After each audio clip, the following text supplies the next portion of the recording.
Up next, we have one of Africa's most famous angel investors, Tomi Davies. And I'm really excited about Tomi because he has already invested in one of my favorite startups, the startup that I actually worked with the closest in the previous cohort of our accelerator, Power Stove. So welcome, Tomi. He is an author. His book is out there, by the way. Please go and buy his book. He's an author. He is a philanthropist. He's one of Africa's top angels. And he's here to talk about the dollars. How do we create access to finance within the ecosystem for our startups and ensure that we are growing as a whole? Tomi, welcome. A small point of correction. It's Tomi. In my native language, I've had this conversation with quite a number of people. Unfortunately, Tomi, in my native language of Yoruba, has a meaning I'm not going to share on stage, but trust me, you don't want to say to somebody, Tomi, if they're not your husband or wife. I will say no more.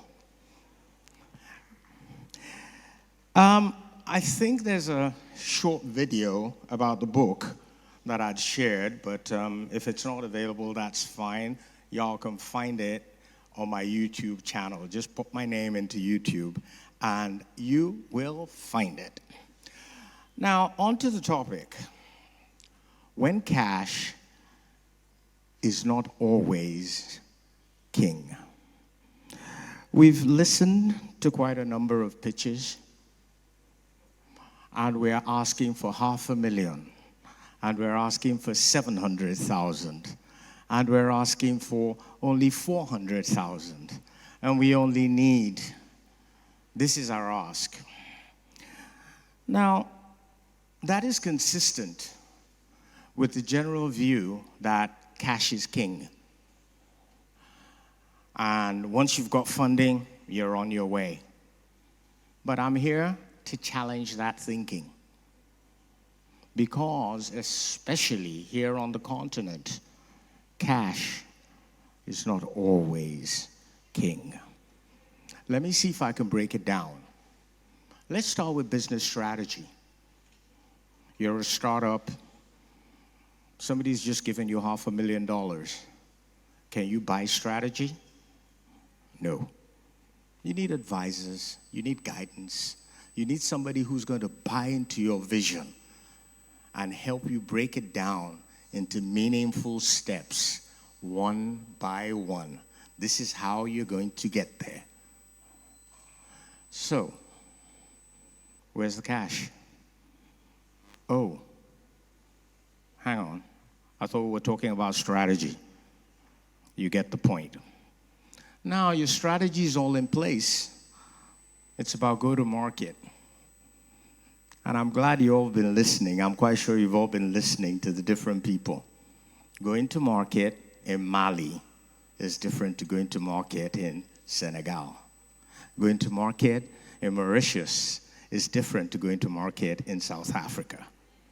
Going to some market in West Africa is different to going to market in North Africa. So yes, you're sitting on $2 million you've just collected, and you need the government to give you a license. The license is only $500,000. The difference between 18 months and your $500,000 and 3 weeks is an advisor or a mentor that can open doors that cash just can't. That's what I mean when I say cash is not always king. I trust you're getting my point. Now, you're building your startup. What's the next thing up? Customers. You've got to find them. You've got to engage them. And most importantly, you've got to keep them. That means customer relationship management. Last I checked, unless you're paying the customers when they should be paying you, that takes time and trust to build. Again, no cash in sight. You getting my drift here? Let's talk a minute about the most important part of your startup, talent, the people that are actually going to build that startup. How many founders here? How many founders? Please, let me show. I'm one. Zach, you founded at least 3 companies that I'm aware of, yet your hand isn't up. Exactly. Now, how many of your best people have worked with you just because of the salary you're paying them? You get the point. If you don't have a compelling vision, if you haven't built a culture of learning and growth, I don't care how much money you have. The people aren't going to stay. It's just that logical. Now, how about running the company itself? Okay? Business development. What happens with that? Are you going to throw money at it? Oh, yeah, let's throw money at marketing. We're going to get 5 million people. But if you don't have somebody that knows how to engage and talk to your customer base, spend as much money as you want. You're not going to get the results. So again, this is about smart money.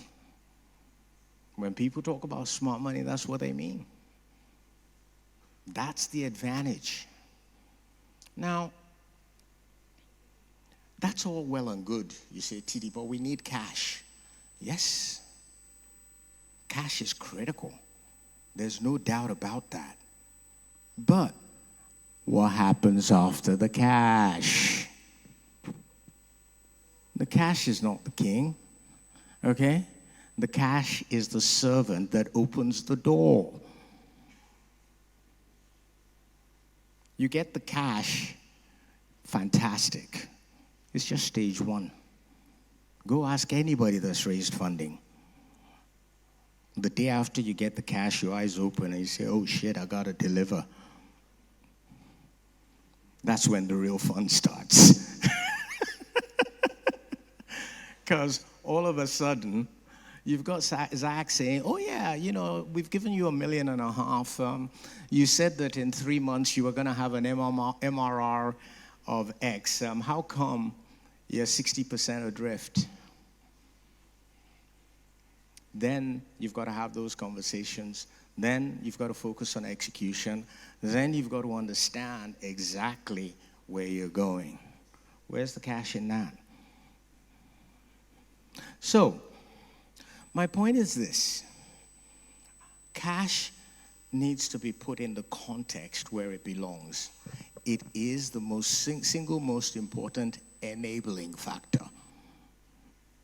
But that's what you've got to see that. It is not a destination. It's an enabler to your destination. And the more you understand that, the better off you're going to be.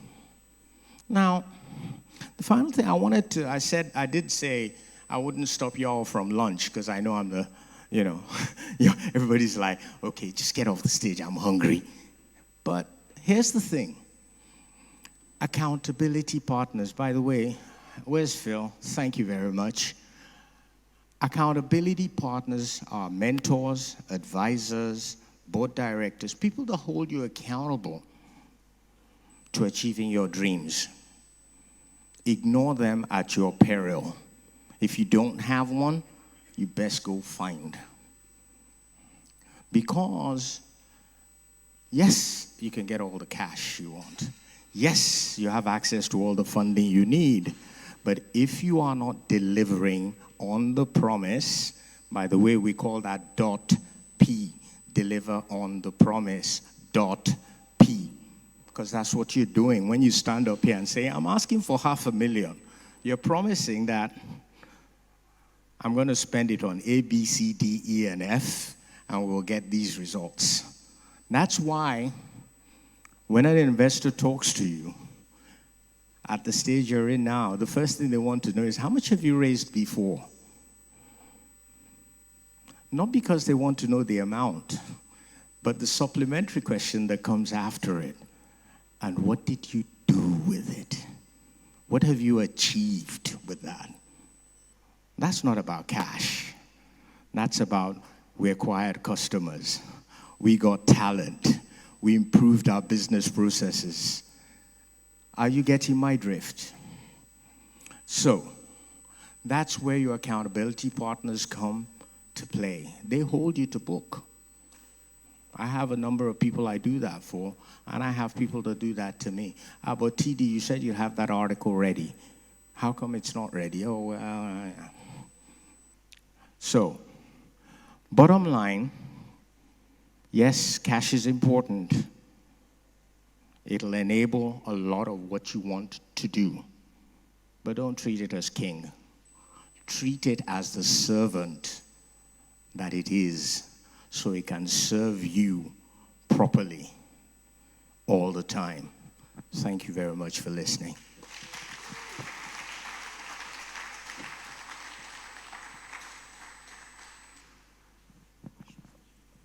Sorry?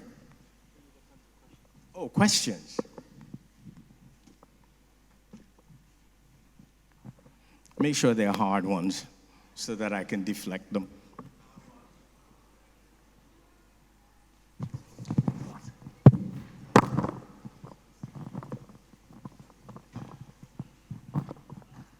Thank you, sir. I think, you're doing some amazing stuff. You've been known as one of the most famous angel investors in Africa. And I think you touches almost every challenges every single founders go through their journey. And I want to relate my question to what the former panel talked about. The cash in African startup ecosystem is actually both ways. From you, the investors, the VCs, and from the startups part as well. In Africa, you will notice that the VCs are more cash-oriented than startups. You just have to create a bullshit. As long as you make revenue, you will get them. And what that actually prevents is it's preventing our ecosystem to create the biggest things for Africa, which so far we have not gotten so far, despite the entry of technology in Africa since the time we know. I'll give you an example. Think of recent... You want to come on stage? Or do you have a question? Yeah, sure, I would be glad to. Okay. Please be sure to tell them your name. Okay? He's got the stage.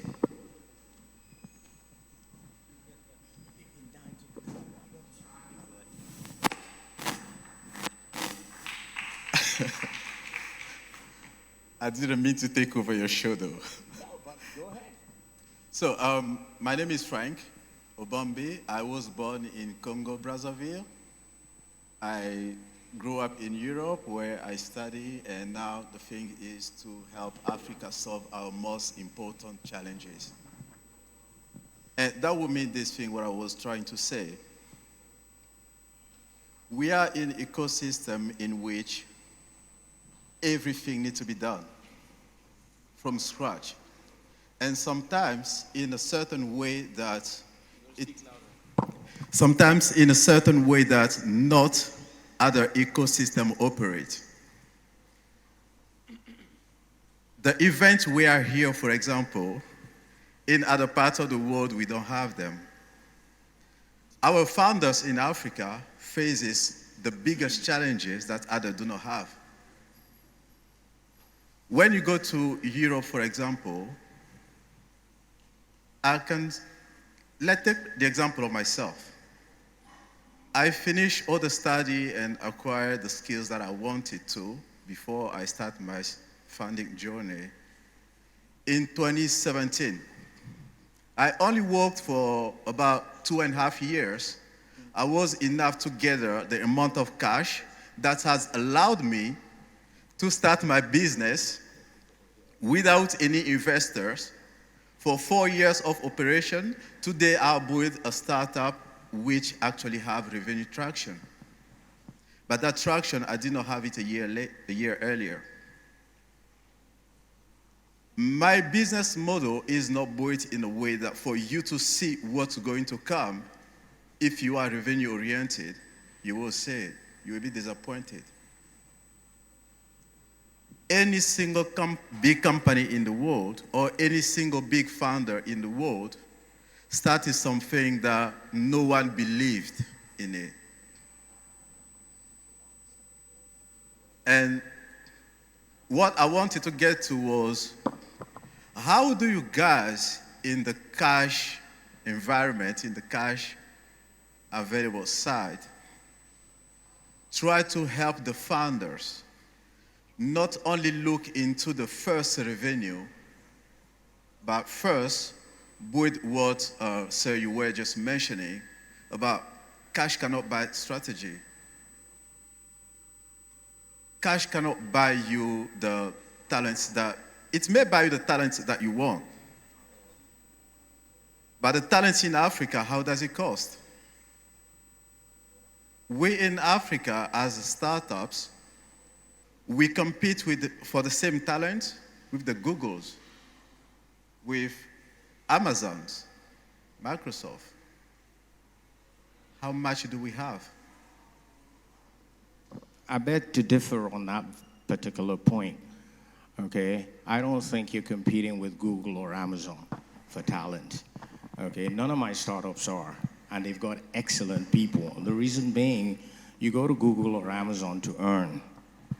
When you're building, you build with passion, and I've got 30 founders I can put you on the call to let you know how they are doing it, if you're interested, okay? The latest just raised 15 million. And we were talking about them yesterday. They've got about 46 people working with them.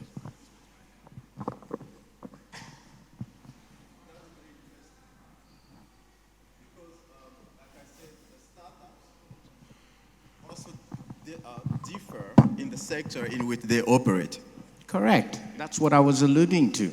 Certain startups are really labor intensive. So I think what we're highlighting here is that there's a tremendous amount of challenges, and so I didn't catch your name. My name is Frank. Frank, thank you so much for being an amazing voice, right? And this is an incredible voice that we need to hear. We need to hear everyone's voice. So we're going to turn it back over to Tomi. That's why I gave him the stage. Yes. You know, and to make the point, because Frank, give him a hand, please. Yeah. Now, I think the point Frank was making is, let me stick to talent, because you covered a broad range, is the fact that talent is becoming increasingly scarce. But what you are going to find, as most of the founders here will admit, is if you are moving in the right direction with your team, then you have the chance of keeping them. If they don't have a passion for your vision, it doesn't matter. It's irrelevant. If you look at Paystack, if you look at Flutter Wave, we've talked about Wave here, okay? Look at any of our so-called 7 unicorns, InterSwitch, even Jumia, who I don't rate. You'll find that the core team, that core team that built it, stayed. And they stayed not because of the money. That's the point I'm trying to make. I trust that helps.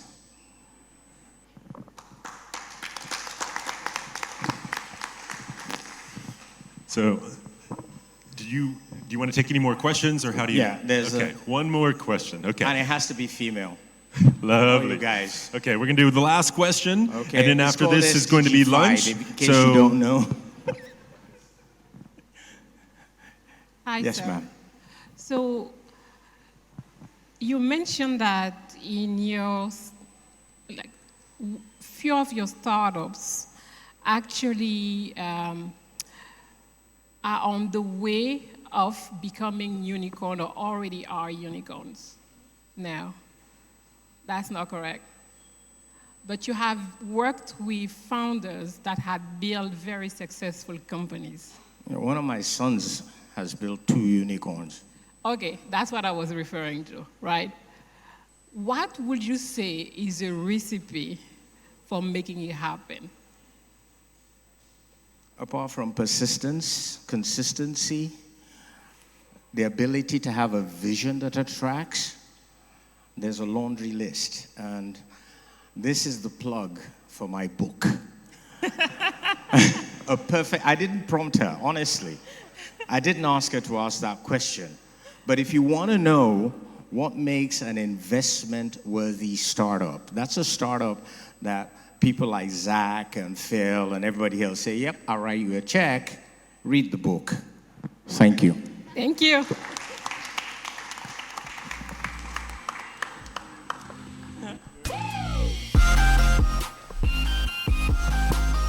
I actually do want to just give him the plug for the book, right? But for all of our founders that are in our program, we have signed copies of the book. But for those of you who are not in that program, we actually there's copies here for sale.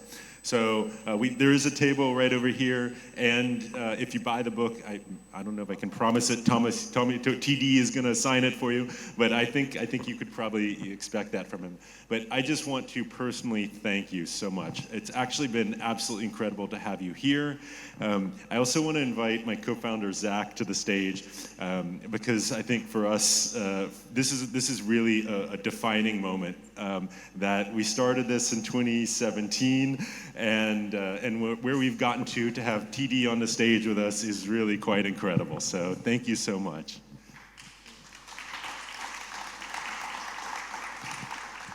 I'm going to crave indulgence, and I'm going to ask Mr. Vernod, Christophe, if he'll be kind enough to join us on stage.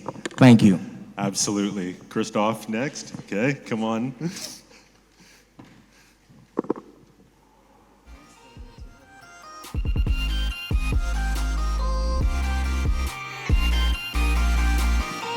And now, thank you, everybody.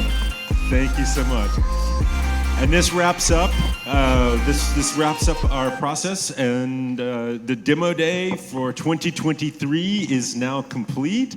We now have 11 new alumni companies added to the portfolio for Startup Bootcamp Afrotech, and so we are incredibly grateful. But now, for probably the most important part for everybody here is lunch. So I'm going to invite Christophe up just to talk about the agenda post-lunch, because I don't know. This is the end of our session. But just to say what happens after lunch, and then otherwise we'll have everybody over.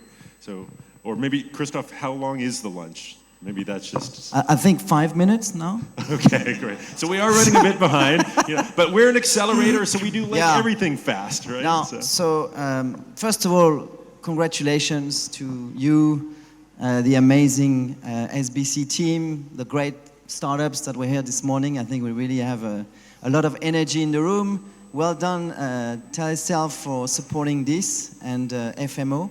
And of course, Dare, who's been a long-time anchor partner for many of the organization here. This afternoon, we're going to go on to other sectors. So we have a fantastic keynote by the managing partner of Seven Capital on hardware and deep tech. We have some hardware startups from the region pitching. And then we have a couple more tracks on sustainable materials and others. So we have an exciting program for the afternoon. And then we're going to have the award ceremony for the Africa Arena track at about 5 o'clock. And please, tonight, don't miss the final party.